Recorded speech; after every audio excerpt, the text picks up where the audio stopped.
Kung ikaw ay mahilig sa DIY, panoorin mo ang video ito.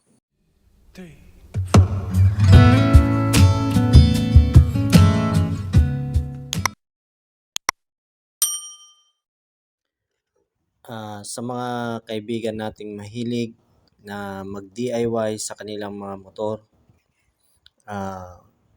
huwag niyong gagawin yung katulad dito sa nakikita nyo dito sa video. Yan, Huwag mong subukan. Masisira ang buhay mo. yung gagrinderin nyo yung manubela para mai-lowered yung inyong mga motor.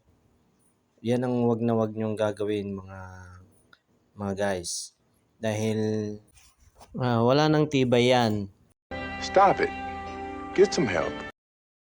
Once na grinder nyo yung manubelang yan, dahil ang tubo, kung yung isang side niya na lang ang natitira,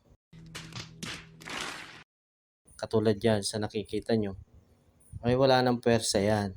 Lalo na manubela yan. Yan yung ginagamit na pinepersa para mailiko.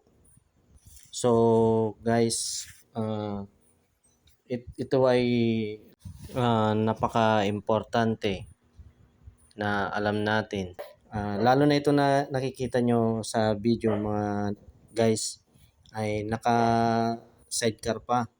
So ibig sabihin mabigat yung kanyang sidecar. Kaya sa video ito sana meron kayong nakuhang idea at sana makatulong itong video ito sa inyong pagdi-DIY. Maraming salamat sa inyong panonood.